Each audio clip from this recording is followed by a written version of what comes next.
রাজধানী ঢাকা ও সারা দেশে সন্ত্রাসী কর্মকাণ্ড, চাঁদাবাজি, ছিনতাই ও ডাকাতি বৃদ্ধি পাওয়ায় ডিএমপি ও যৌথ বাহিনী ব্যাপক সাঁড়াশি অভিযান চালিয়েছে। রোববার দিবাগত রাত ১২টা থেকে ২৪ ঘন্টায় ঢাকা মহানগর পুলিশ ডিএমপি রাজধানীর বিভিন্ন স্থানে অভিযান চালিয়ে প্রায় ২৪৮ জনকে গ্রেফতার করেছে। অভিযানে ৫৪টি তল্লাশি চৌকি পরিচালনা এবং ৫০০টি টহল দল দায়িত্ব পালন করছে। এই সময় উদ্ধার করা হয় বিপুল পরিমাণ অস্ত্র, মাদক এবং অন্যান্য অবৈধ সামগ্রী। এদিকে গতকাল থেকে আজ বিকেল পর্যন্ত যৌথ বাহিনীর অপারেশন ডেভিল হান্টে সারা দেশে ৬৩৯ জনকে গ্রেপ্তার করেছে পুলিশ। এর ফলে ৮ ফেব্রুয়ারি রাত থেকে আজ বিকেল পর্যন্ত মোট ৯,৮৯২ জন গ্রেপ্তার হয়েছেন। এছাড়া বিভিন্ন স্থানে চুরি, ডাকাতি, ছিনতাই, ধর্ষণ ও নারী নিপীড়নের প্রতিবাদে দেশে বিক্ষোভ ও পদযাত্রা অনুষ্ঠিত হয়। রাজধানীতে ধর্ষণ ও নিপীড়নের বিরুদ্ধে বাংলাদেশ ব্যানারে একটি পদযাত্রা অনুষ্ঠিত হয়, যেখানে স্বরাষ্ট্র উপদেষ্টাকে পদত্যাগ করতে ২৪ ঘন্টার আলটিমেটাম দেওয়া হয়।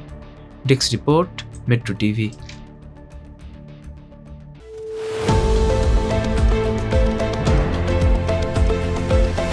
দেশের পাশে, বিশ্বের সাথে, মেট্রো টিভি।